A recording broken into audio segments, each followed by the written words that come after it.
Today, we're diving into a story that, honestly, is pretty wild.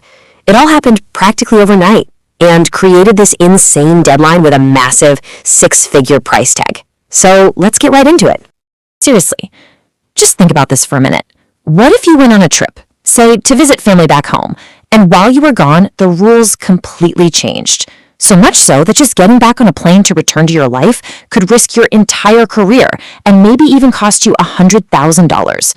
Well, this isn't some hypothetical scenario. It's the very real situation we're unpacking today. So, for a whole group of highly skilled professionals, the clock suddenly started ticking and there was basically no time left. It turned into this mad dash, a real race against time, that put them in a position where they had to make a truly impossible choice. Okay, so here's the brutal math of it all. A huge new policy gets announced by the Trump administration. The deadline, September 21st, midnight Eastern Time. Now, if you're one of these professionals in India trying to get back, it's a logistical nightmare. I mean, even if you heard the news the second it broke and booked the absolute fastest flight available, it just wasn't enough. You literally could not land in the US before that deadline hit. Just impossible. And that brings us to exactly who got caught in this mess. We're talking about Indian professionals, a lot of them in the tech industry, who are here on H-1B work visas, and of course their families on H-4 visas. They just happened to be in India, maybe visiting family, when this all went down. All of a sudden, a simple trip home turned into something that could completely derail their careers. So you're probably asking, what was this policy that caused such a massive panic? What was so bad that it had people scrambling for flights? Well, it all boiled down to a huge, and I mean huge, new financial roadblock. Get ready for this? $100,000. That is the number. And here's the kicker. This wasn't a one-and-done thing. Nope. It was a new annual fee for some H-1B visa holders.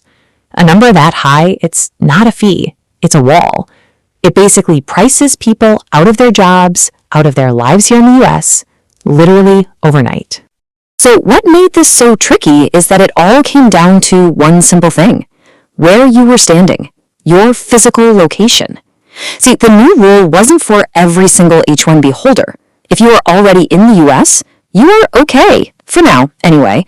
But if you were outside the country, trying to get back in after that midnight deadline, bam, you were on the hook for that massive fee. The future of your career literally depended on which side of the border you were on when the clock struck 12. Now, this wasn't just a personal tragedy for a few hundred people. This sent immediate shockwaves through one of the biggest industries in the US. You guessed it, the tech industry. An industry that absolutely relies on global talent. They went on high alert and fast. Their concerns were huge, and they really came down to two big things. First, the fear that this would completely disrupt the talent pipeline from India, a source of incredible innovation for decades. And second, it put their current key employees at risk right now. I mean, think about it from a business perspective. How do you run a major project when one of your key engineers might be suddenly locked out of the country? And the reaction from big tech was immediate. We're talking about giants like Amazon and Microsoft. They didn't hesitate. They were on the phone sending emails telling their employees who were traveling to get back now. Just drop everything and get on a plane. And they did this even though they knew it was pretty much impossible. That tells you everything you need to know about how vital these people are to their businesses. So at the end of the day, this was about way more than just a fee. Like the industry leaders said, this was something that could seriously mess with the flow of talent and wreck job security all over the tech world. It was a direct hit to the industry's stability and even its ability to stay competitive globally. And all of this leaves us with one really big question. Policies like this, they don't just happen in a vacuum. They send a powerful message. So what's the message here? Could a sudden, chaotic deadline like this actually be a turning point? Could this be the beginning of the end of an era where the US was the place for the best and brightest tech talent from all over the world to come and build the future?